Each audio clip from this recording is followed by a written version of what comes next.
Bueno, presentamos a Javier Mateos, licenciado en Medicina y Cirugía por la Universidad de Salamanca. Es especialista en medicina interna, con amplia experiencia en el tratamiento de síndrome de sensibilización central en el Hospital Universitario de Guadalajara, lo que le ha dado una visión integrativa y holística. Con gran vocación docente, ha sido tutor de residentes durante 12 años y profesor asociado en Ciencias de la Salud durante 16 años. Además, obtuvo el título de doctor en Medicina por la Universidad de Alcalá. Cuando quiera, doctor. Vale, muchas gracias. Quería agradecer en primer lugar a María López y a Confex por esta amable invitación a esta charla.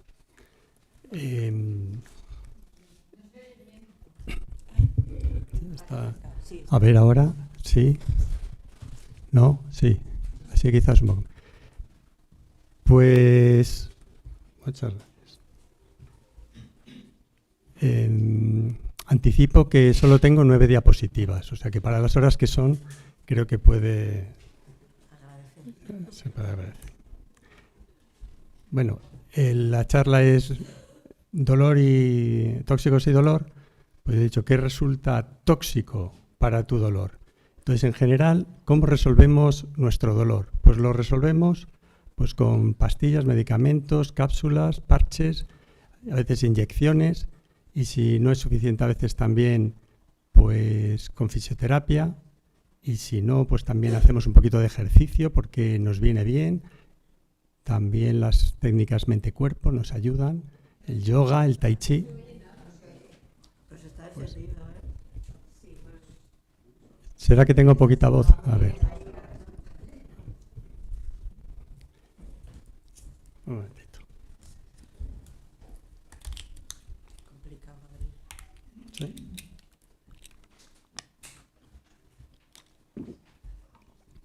Bueno, también las técnicas mente-cuerpo, pues tai chi, yoga, meditación. Podemos también ayudar a nuestro dolor con masajes o incluso la acupuntura, pues que es una técnica pues claramente aprobada por la OMS y de la que hay muchísimas publicaciones, o incluso pues con asesoramiento psicológico, ¿no? Y así, pues vamos, y bueno, y con muchas otras técnicas, pero que a veces no están al alcance de todos los bolsillos. Entonces, yo me preguntaría, ¿qué resulta tóxico para mi dolor? Y entonces me planteo este esquema en el que, por un lado, vemos que hay varias agresiones, agresiones biológicas, como las infecciones, o agresiones químicas, pues como todo lo que inhalamos, lo que está el esposoma que comentaban, o físicas, agresiones como los campos electromagnéticos, y todo eso lo tenemos claro que son agresiones, ¿no? Pero también hacemos transgresiones de lo que llamamos hábitos fisiológicos. Fijaros que a nosotros en medicina nos enseñan a hacer la historia clínica simplemente pues diciendo las 3 preguntas básicas: ¿qué le pasa? ¿Desde cuándo? ¿A qué lo atribuye? Y a partir de ahí ya empezamos los antecedentes y enseguida fuma, bebe, toma alguna droga. Entonces nos quedamos en los hábitos tóxicos. Pero lo que tenemos que tener muy claro que todos los hábitos fisiológicos, como el ejercicio, el sueño, el mantener un ritmo circadiano, el tener buenas relaciones psicosociales, la conexión, todo eso que en condiciones normales son hábitos fisiológicos, cuando no lo hacemos, cuando lo hacemos mal, estamos transgrediendo y son hábitos patológicos. Y desde ese punto de vista también los quiero traer aquí. O sea, que puede resultar tóxico para mí el hecho de las transgresiones a todos estos hábitos que debería de tener. Entonces, todos estos hábitos,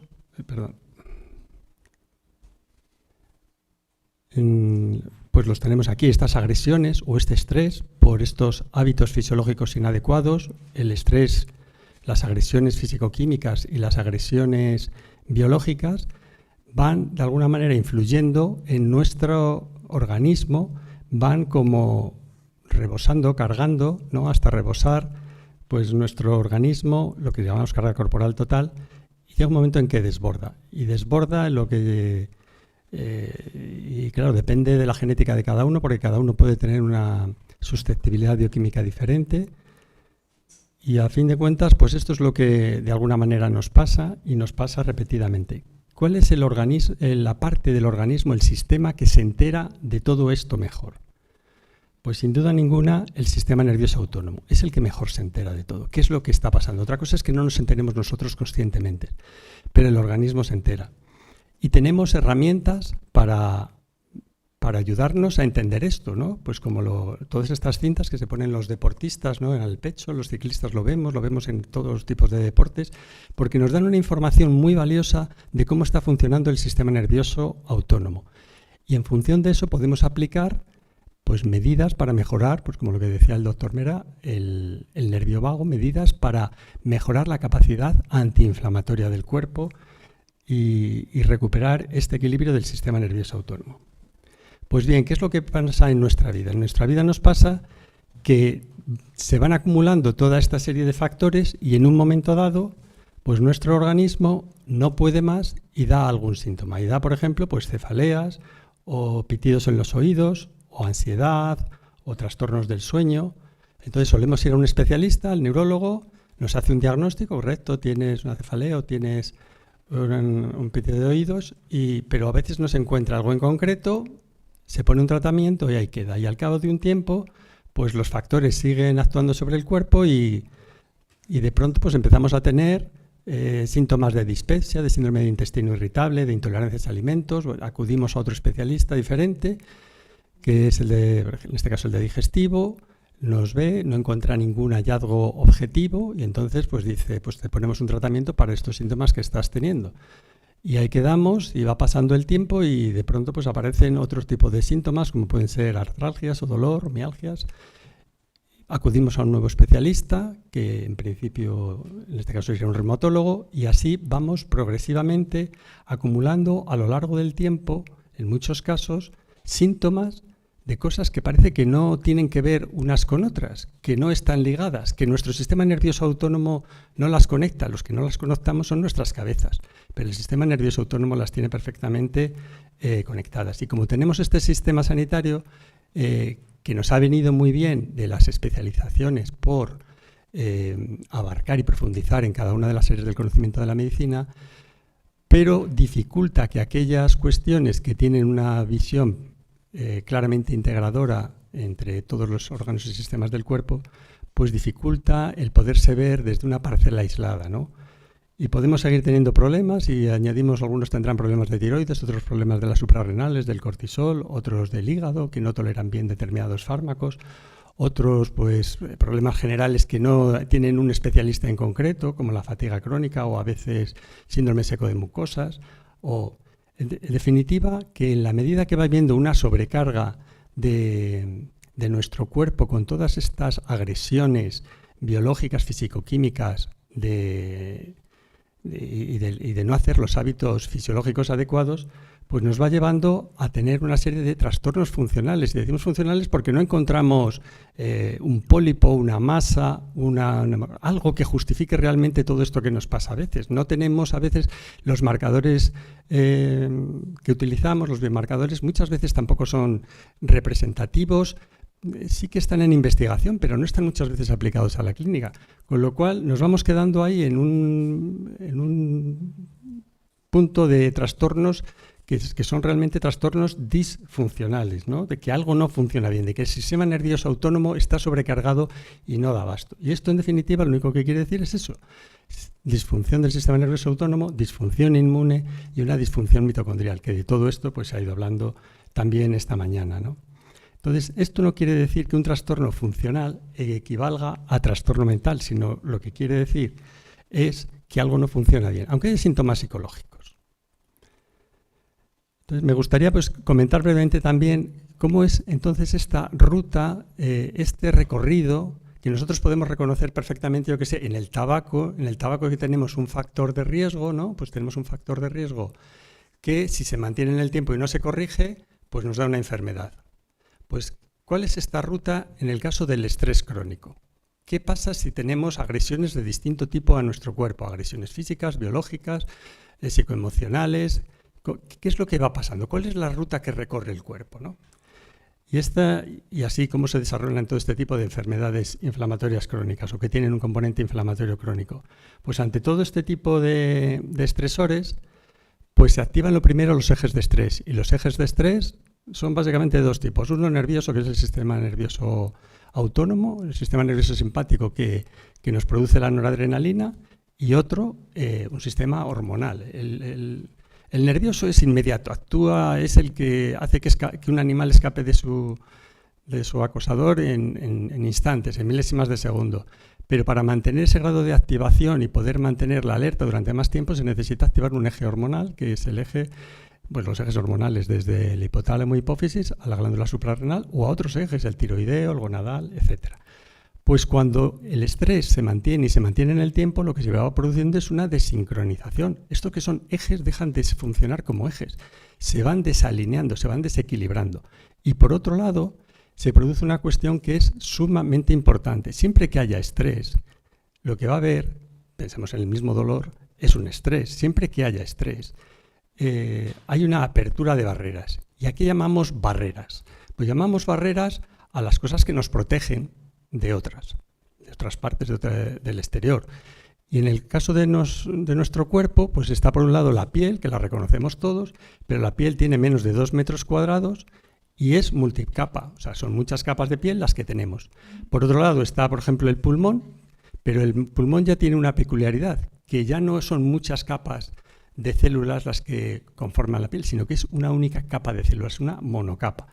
Pero ya la extensión, si la extendemos toda la superficie del pulmón, pues llegamos a tener casi la extensión de una cancha de tenis. Eso es considerable.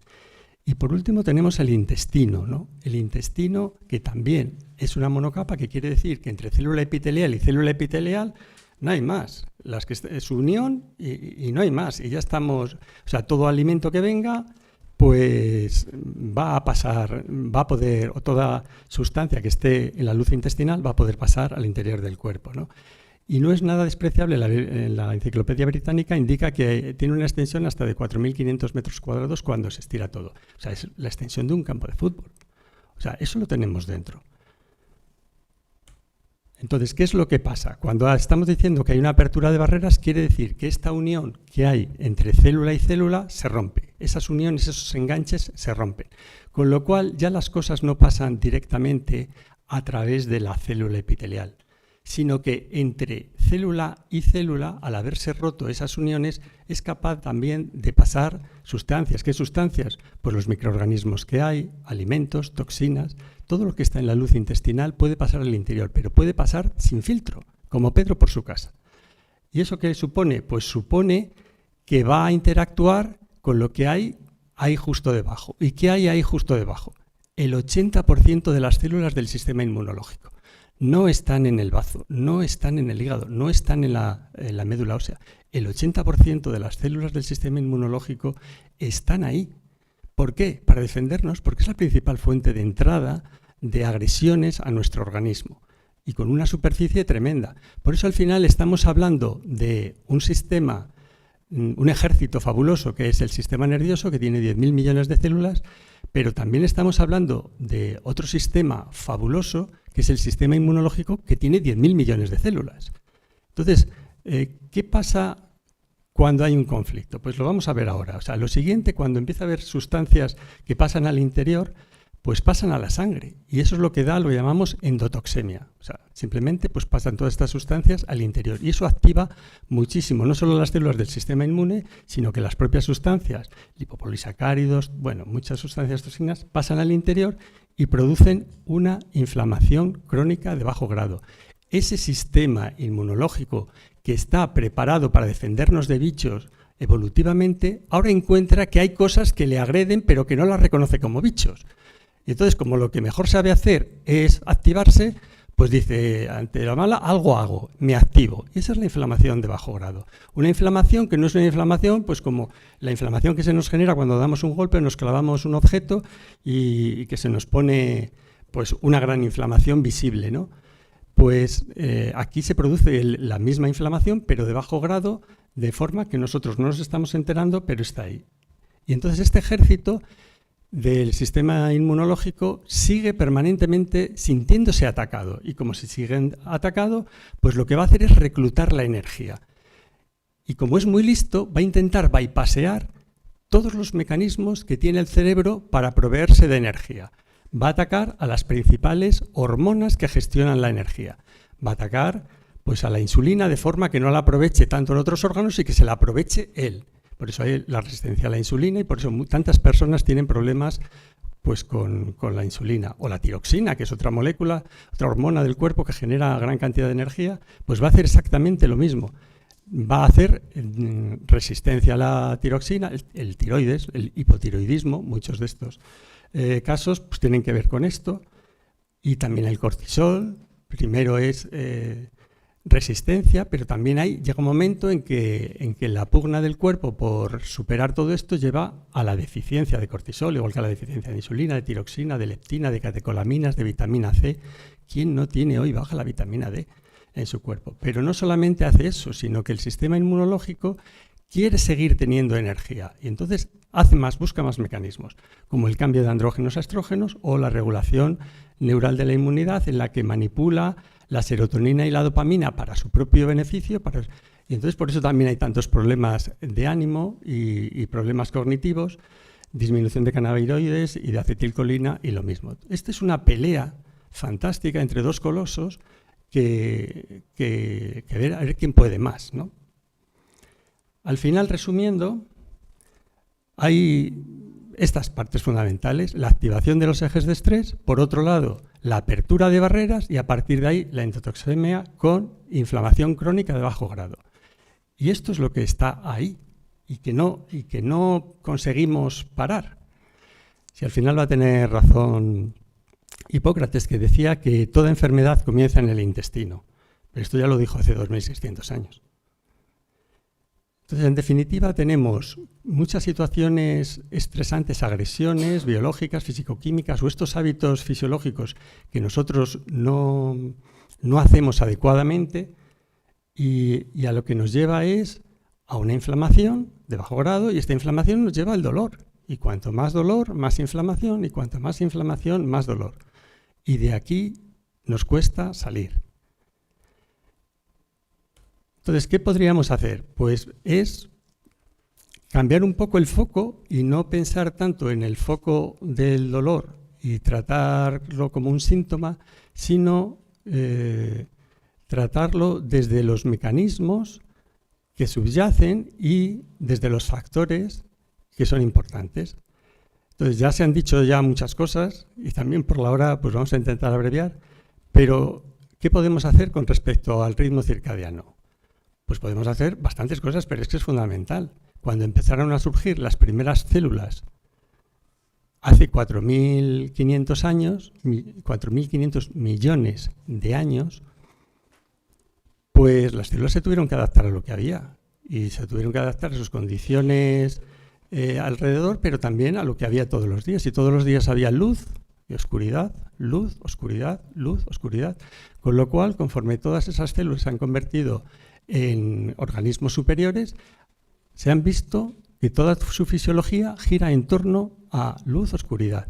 O sea que probablemente la medida universal, casi para cualquier persona, es corregir su ritmo circadiano, es hacer algo por su ritmo circadiano. Porque es que eso va en nuestro ADN. De hecho, la genética está también a disposición de que se mantenga este ritmo circadiano en orden.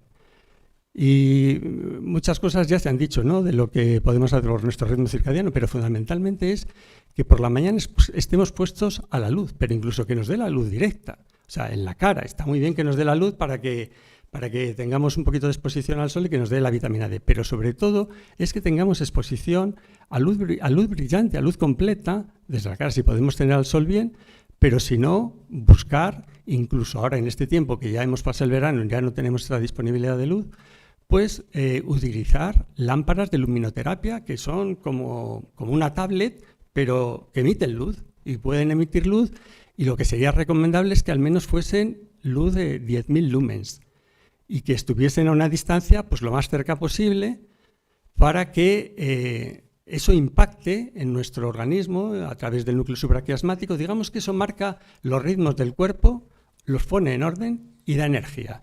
Entonces, tener en este tiempo pues unas lámparas de luminoterapia puede ser muy interesante para poder mantener esa actividad circadiana, para poner en orden nuestros ejes. Porque de alguna manera todos tenemos nuestro reloj interno, nuestro reloj biológico, pero este reloj interno se tiene que poner de acuerdo con el reloj externo, con el reloj ambiental. Entonces es importante que todos los animales de forma natural tienen su actividad en cuanto empieza la luz y dejan su actividad cuando termina la luz. Bueno, algunos eligieron al revés, ¿no? Y son animales nocturnos. Pero, en definitiva, todos los animales tienen su ritmo circadiano. Pero nosotros, a partir de que Edison inventase la luz y se empezasen a electrificar prácticamente todas las ciudades a partir de finales del siglo XIX, pues hemos alterado profundamente esto. O sea, nuestra actividad del día no acaba cuando termina la luz, sino que la prolongamos varias horas más, incluso aunque haya terminado la luz natural. Y eso está alterando profundamente nuestro funcionamiento, ¿no? Entonces, ponerlo en orden es muy interesante. Intentar mantener una hora siempre de levantarse y una hora de acostarse, todo eso ayuda a que todos los ritmos del cuerpo vayan muy bien. También nos puede ayudar a que a la hora de atardecer, ¿qué podemos hacer?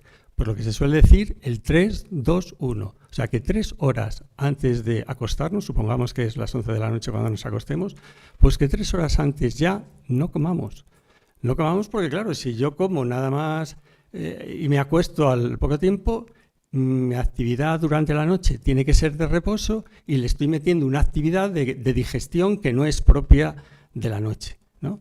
Entonces, 3 horas antes de acostarnos debería de ser ya no comer, 2 horas antes no beber para no ingerir un líquido que me haga interrumpir el sueño durante la noche para levantarme y 1 hora antes quitar las pantallas. Quitarme las pantallas en el sentido de todas las pantallas, ya sea el ordenador, el móvil, la televisión, todas emiten una frecuencia de luz azul 420 nanómetros. Eso lo que le está diciendo a nuestro cerebro es de día. Y de hecho se apaga la melatonina. La melatonina, que es la hormona que nos tiene que ayudar a sincronizar la noche y a dormir también. Entonces, todos estos dispositivos nos están de alguna manera interfiriendo con el ritmo circadiano normal y quizás no seamos conscientes de ellos. También otra cosa que podemos hacer es utilizar melatonina. La melatonina no es la hormona del sueño, realmente es la hormona de la oscuridad. Igual que la hormona del día sería la vitamina D, que no es una vitamina, es una hormona, pues la hormona de la noche, la de la oscuridad, sería la melatonina. Si cuando corresponde tener el pico de la melatonina seguimos con pantallas y luces puestas, pues no es difícil que nosotros recobremos un ritmo que de alguna manera nos está estresando. Todo eso sin darnos cuenta nos está estresando. ¿Permitidme?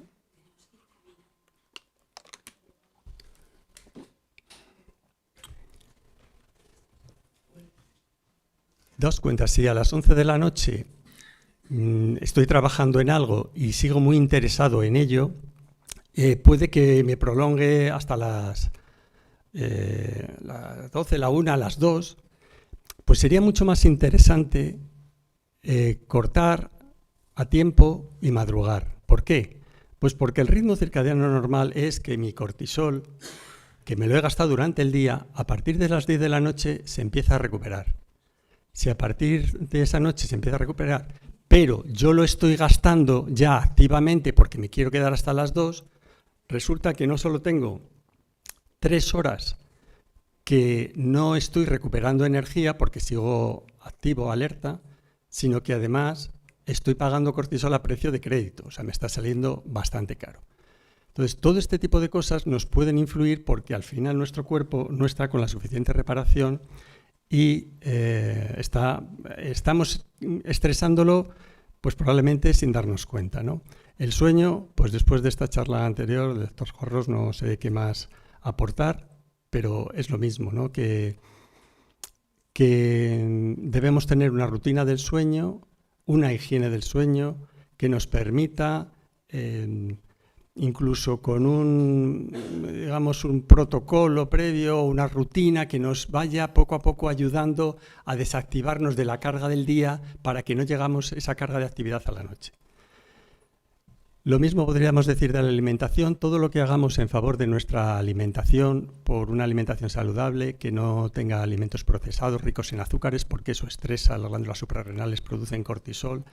Todos los alimentos que tengan unas propiedades nutritivas, una nutrición importante, que no nos falten nutrientes, pues todo eso pues nos va a ayudar a que nuestro cuerpo no se estrese. El ejercicio sería otra de las medidas prácticamente universales. Casi a cualquier persona le viene bien, igual que el marcar los ritmos de la luz y oscuridad. Es prácticamente ajustado a las condiciones del paciente, pero el ejercicio sería una de las condiciones indispensables. Lo psicoemocional, por supuesto, aunque necesitemos una ayuda de un profesional o una ayuda a veces de medicación o a veces de nuestras personas que nos rodean, pero incluso del autocuidado, o sea, de saber poner límites a las situaciones, de saber poner prioridades a las situaciones para que no nos desborden, ¿no? También la conexión sería otro hábito fisiológico, la conexión sobre todo con los demás y la conexión con la naturaleza. Todo eso que no hacemos se convierte en una transgresión patológica para nosotros. Y lo mismo, pues las cirugías, las infecciones que se han comentado, también el estrés oxidativo, la hipoxia, traumatismos, quemaduras, o la alteración de la microbiota, la disbiosis, que probablemente dentro de unos años, dentro de 5 o 10 años, podemos decir, una medida universal también casi para todo el mundo es corregir la microbiota. Estoy seguro. Lo que pasa es que hoy por hoy todavía estamos en una fase relativamente inicial de todo esto, ¿no? Y pues sabiendo que tenemos en el mercado más de 350.000 productos químicos, que más de 2.000 disruptores endocrinos que nos alteran, que engañan a nuestro sistema endocrino, que actúan como hormonas, que tenemos también multitud de metales pesados que interfieren en toda la maquinaria celular, que tenemos campos electromagnéticos que podemos evitar de alguna manera, pues apagando el móvil y los routers por las noches, poniendo protectores a nuestros dispositivos que emiten corrientes electrónicas, pues también podemos aportar un punto de bienestar a nuestro cuerpo, de menor estrés, ¿no? Las luces, la contaminación lumínica, que de esto ya lo hemos comentado, incluso pues las temperaturas de las que también hemos oído hablar. Todos estos son factores que nos están interviniendo, y estrés, por lo que estamos diciendo, es igual a inflamación subclínica crónica. Por tanto, lo que tenemos que tener claro que estrés crónico implica inflamación crónica de bajo grado, implica dolor crónico. Muchas gracias.